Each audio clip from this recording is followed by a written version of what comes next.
I'm going to keep this video as short and sweet as I can. So Jarrell Miller has failed a drug test which was conducted by VADA for GW1516. I'm not going to pronounce it any other way. And what is GW1516? So basically, it's a muscle growth substance. It is on the banned list because it can help in cutting weight, and it can also help you recover from hard workouts quicker.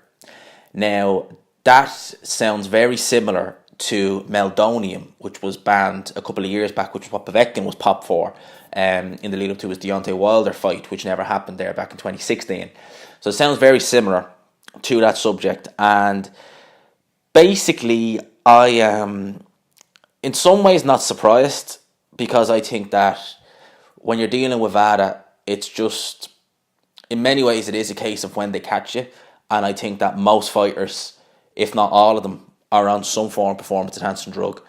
We saw there only the weekend, I saw articles saying that Deontay Wilder's brother Marcellus had failed the drugs test. Deontay Wilder, who is the biggest, advocate of, clean boxing, this, that, and the other. Well, what does he say when it's on his own doorstep? Not by him, but by his brother. So, I think I think drug and PED use is rampant in boxing. And realistically, I think it's a case of how big are you?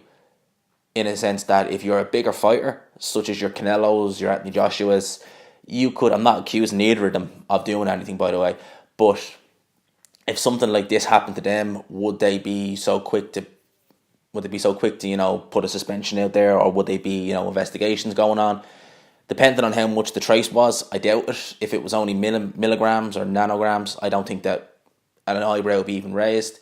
If it's someone like, a Jarrell Miller, or like, we'll say, a Joseph Parker, not to say he is, this is kind of what can happen. So it's unfortunate, because in many ways I was looking forward to this fight. Now, this fight is not officially cancelled.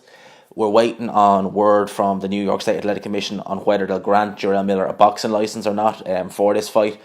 But given what happened with Billy Joe and the Massachusetts state when he failed his drugs test, I'm not going to say it's unlikely, but I can't see it being very likely that Jarrell Miller will be able to compete against Anthony Joshua on June the 1st. And it's unfortunate, because it was a fight that I was looking forward to.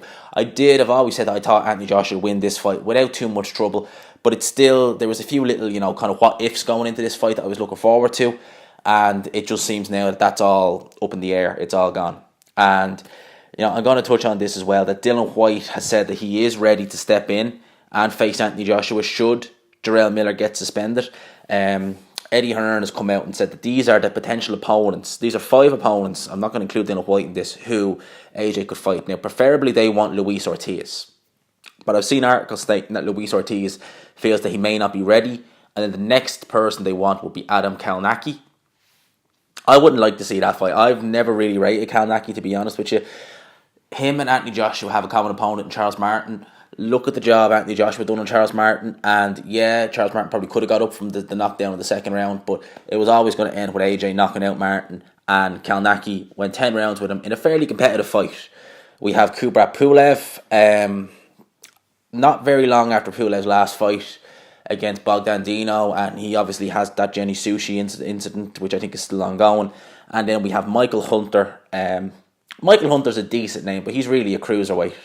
And Manuel Charr, I mean, he's got the WBA regular title. He hasn't fought since he beat Ustinov. I don't think he's fought since then. That was November 2017.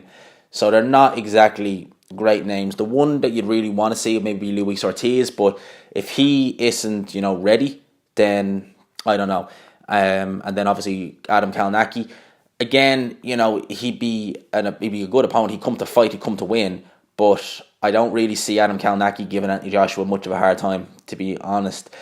Dillian Whyte, who is kind of the opponent who people are saying, I'd like to see that fight at this stage now, because originally when they were announcing that it might be Dillian Whyte versus Anthony Joshua, I wasn't really keen on that, because I've seen it happen. They both improved, but I think AJ's improved more, and I wasn't really looking forward to it. Whereas now, because it's looking likely that this fight between AJ and Miller won't happen, I kind of wouldn't mind seeing Whyte versus AJ at this stage. Dillian Whyte, as I said, he had the opportunity to fight Anthony Joshua. He turned it down.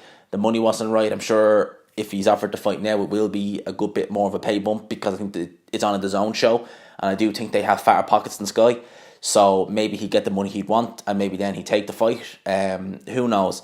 But it's a sad situation. It's unfortunate, and as I said, for the people who were looking forward to this AJ Miller fight, it can still go ahead. But I think this is going to leave a very bad taste in the mouth of people. So that's the one thing I'm kind of thinking about this fight. It's going to leave a kind of sour taste in certain people's mouths. So, if this fight happens, it happens. Personally, at this stage, I don't really see it happening. I could definitely see the New York State Athletic Commission suspending Jarrell Miller, which, if he's failed the PED test, they should do. I don't think they should tolerate. I don't think there should be any tolerance. If you fail a drugs test, end off, done, see it, bye, suspension. That's the way I've been looking at it, but you never know. You never know.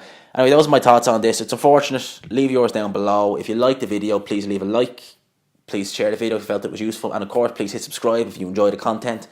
I'll always be uploading. There's plenty more where that came from. And as always, I will talk to you after.